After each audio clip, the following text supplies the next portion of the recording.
नमस्कार। एक नए वीडियो के साथ खजवट कविता कोश में फिर आपका स्वागत है। पिछली 6 तारीख को 6 राज्यों की 7 विधानसभाओं जो उपचुनाव हुए थे के परिणाम आए। उत्तर प्रदेश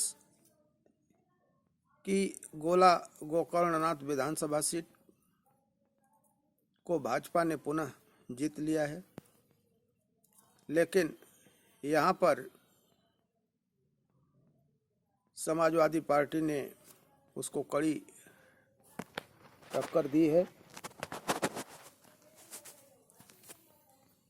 स्पष्ट हो गया है कि उत्तर प्रदेश में भाजपा को रोकना है तो समाजवादी पार्टी के समर्थन में ही आना होगा, अन्य दूसरा कोई विकल्प नहीं है। एक सीट पर उपचुनाव महाराष्ट्र में हुआ था, वहां पर कोई लड़ाई ही नहीं थी। उद्धव ठाकरे गुट ने उस सीट को जीता है।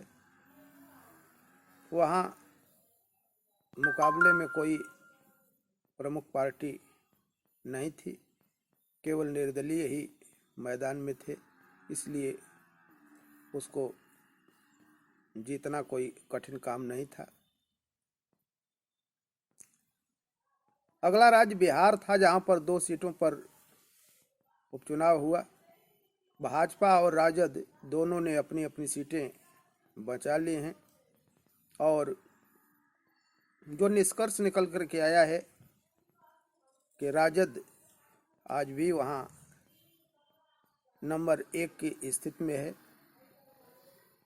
अगर यही माहौल बना रहा तो भाजपा के लिए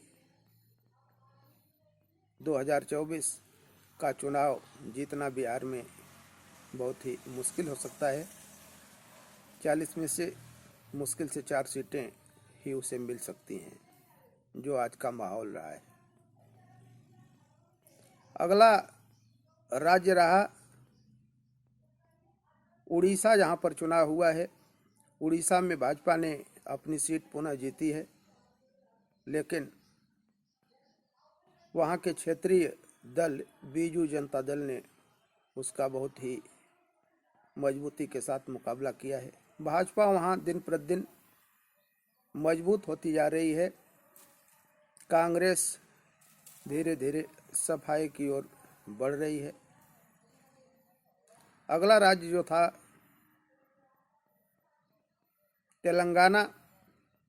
तेलंगाना में कांग्रेस पार्टी के विधायक ने इस्तीफा देकर भारतीय जनता पार्टी की सदस्यता ग्रहण कर ली थी। उसी को भाजपा ने प्रत्याशी बनाया था,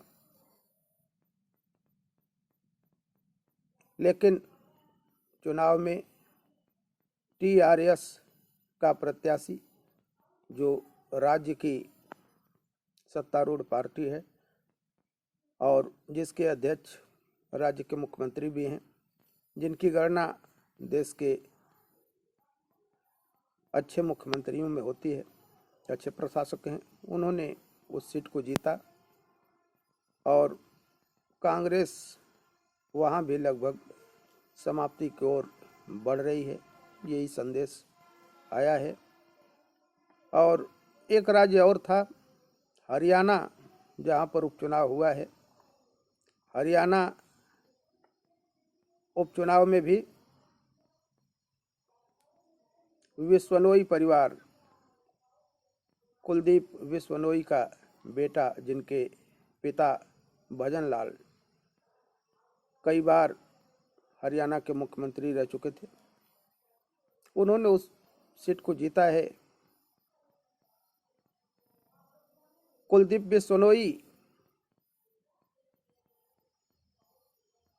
पिछले चुनाव में कांग्रेस पार्टी से वहां से जीते थे, उन्होंने इस्तीफा देकर के भाजपा की सदस्यता ग्रहण कर ली।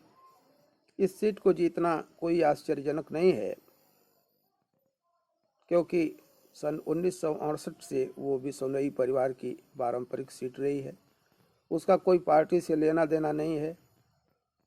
बिश्नोई परिवार से जो भी जिस भी पार्टी से जब भी लड़ा, वो विजयी हुआ है, तो इसलिए उसके विषय में कुछ कहना आवश्यक नहीं है।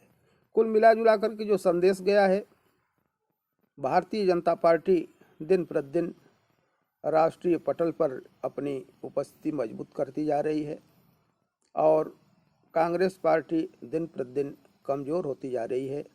इस शून्य को भरने के लिए कई लोग प्रयासरत हैं। आम आदमी पार्टी के अरविंद केजरीवाल, ममता बनर्जी और अन्य कुछ महत्वाकांक्षी छोटे छोटे नेता लोग हैं। देखिए भविष्य में क्या होता है, लेकिन इतना ज़रूर लगता है कि कांग्रेस पार्टी का अब धीरे धीरे अवसान ही हो जाएगा। यदि वीडियो पसंद आया है तो लाइक करने का और चैनल को सब्सक्राइब करने का कष्ट करें। प्रणाम। राधे राधे।